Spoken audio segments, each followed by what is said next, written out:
एक भयानक शमशान, वो काली रात और बचने के लिए सिर्फ 100 बार हनुमान चालीसा। बहुत ही खौफनाक मंजर होगा ना वो। तो सोच के देखिए, अपने को तो शमशान नाम से ही ऐसा खौफ सा लग जाता है, डर सा लग जाता है कि क्या होगा वहाँ पे। रात के समय में जाने के लिए तो मुश्किल ही कोई सोचता होगा। तो ऐसे एक भक्त की कहानी है, ध्यान से सुनिएगा, बहुत ही ज़्यादा दिलचस्प होने वाली है आज की ये कहानी। तो ऐसा एक भक्त जिसे पता नहीं कि उसे कभी हनुमान जी देखने भी मिलेंगे या नहीं, पर मन में अटूट विश्वास कि मेरे प्रभु आएंगे। उन्होंने रात भर बैठकर शमशान में हनुमान चालीसा किया, वो भी 100 बार। उनका नाम था ब्रजमोहन दास, जो अपने पूरे जीवन में उन्होंने सिर्फ और सिर्फ हनुमान जी की भक्ति के लिए निकाला और आखिर में अपनी जान दांव पर लगा दी। बहुत ही ज़्यादा भक्ति किया करते थे, पुण्य के काम करते थे, धर्म करते थे, पशु पक्षियों को बचाते थे, पीड़ित लोगों की भी सहायता करते थे, बहुत ही ज़्यादा अच्छे थे। पर उन्हें बस उनके मन में एक इच्छा थी कि मुझे हनुमान जी को देखना है, मेरे प्रभु को साक्षात मेरे सामने खड़े हुए देखना है। तो वो गए एक भयंकर से दिखाई देने वाले, खूंखार से दिखाई देने वाले एक आघुरी के पास। वहाँ पे गए तो उन्होंने बस देखते ही बताया कि बेटा, तुम्हारी इच्छा है, क्या तुम भगवान को देखना चाहते हो? और ब्रजमोहन जी ने यही कहा कि हाँ, मेरी यही इच्छा है कि मैं हनुमान जी को साक्षात मेरे सामने खड़े देखूं। तो उन्होंने यही कहा कि अगर तुम्हें करना है तो वही करो, शमशान में जाओ, वहाँ पे तुम्हें बहुत ही ज़्यादा ऐसी चीज़ें महसूस होगी जैसे तुम अभी ख़त्म ही हो जाओगे, पर रुकना मत, हनुमान चालीसा करना। 100 बार हनुमान चालीसा करने पर तुम्हें तुम्हारा फल प्राप्त हो सकता है। और ब्रजमोहन जी ने ऐसा ही किया। जो 7 बार पाठ करे कोई, छूटे ही बंदी महासुख होई। ये लाइन यही बताती है कि जो भी हनुमान चालीसा को 100 बार पढ़ता है वो सारे दुखों से मुक्त हो जाता है, सारे बंधनों से मुक्त हो जाता है और उसे सिर्फ और सिर्फ ईश्वर प्राप्त हो जाते हैं।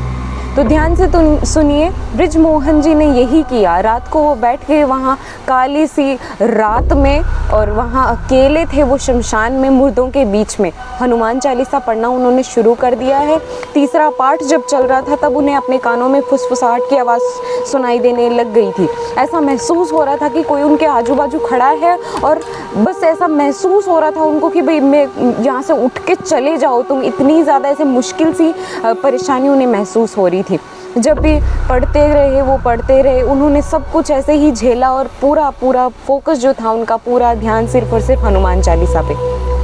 जब 50वां पाठ शुरू किया उन्होंने, तब उन्हें ऐसा महसूस हुआ कि वे जिस पेड़ के नीचे बैठे हैं वो पेड़ की डालियां अपने आप इतनी मजबूती से हिल रही हैं, और उन्हें महसूस हो रहा था कि कोई उनके कान में जो फुसफुसाहट लगा रहा था, बोले जा रहा था, वो यही कह रहा है कि यहाँ से उठ के चले जाओ, अपनी ज़िंदगी प्यारी है तो यहाँ से चले जाओ, पाठ पूरे मत करो, निकल जाओ यहाँ से, चले जाओ यहाँ से, नहीं तो बेमौत मारे जाओगे।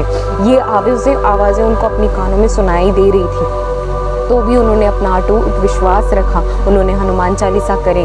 100वां हनुमान चालीसा आने वाला था, तभी वहाँ पे जब भी उन्होंने ये 50 के बाद में 70, 80 जब वो पूरे किए, तब उन्हें इतनी ज़्यादा आवाज़ें महसूस होने लगी। उन्हें ऐसा महसूस हो रहा था कि सामने इतने ज़ोर से कोई नाच रहा है उनके सामने और बोल रहा है कि यहाँ से चले जाओ। पर उन्होंने उसकी बात पर, वो चीज़ों पर ध्यान नहीं दिया, और उन्होंने सिर्फ और सिर्फ अपने हनुमान चालीसा को कंटिन्यू रखा। 100वां हनुमान चालीसा आ गया, आखिरी स्वर जो थे उन्होंने बोले, और वहाँ पे इतनी बड़ी सारी रोशनी जो थी प्रकट हो गई थी।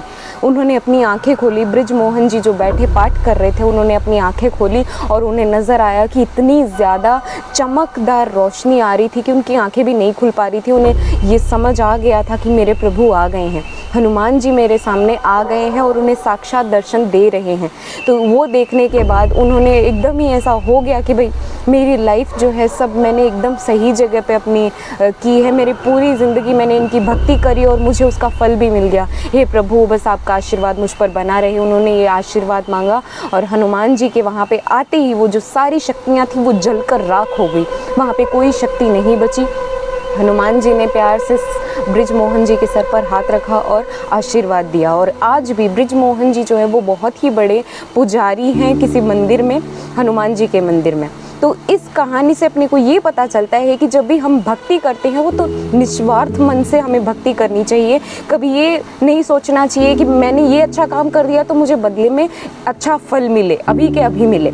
ये चीज़ पॉसिबल नहीं है। ऐसा कहते हैं ना कि सब्र का फल मीठा होता है, तो बस हमें निस्वार्थ मन से भक्ति करनी चाहिए। भगवान कभी भी अपने मन से ये नहीं देखते कि इस व्यक्ति ने मुझे कितना पैसा चढ़ाया है, कितना महंगा मेरा श्रृंगार किया है, मुझे कितना सारा प्रसाद चढ़ाया है।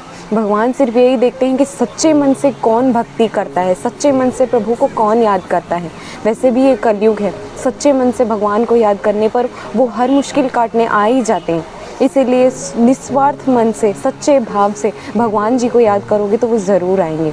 तो आज की कथा यहीं पे समाप्त करते हैं। कैसी लगी आपको ये कथा? क्या आपको पता थी या फिर कहीं कुछ नई जानकारी मिली है? मुझे बताना ज़रूर वीडियो कैसी लगी, और कमेंट करना, लाइक करना, शेयर करना और वीडियो चैनल को सब्सक्राइब भी करना। बाय।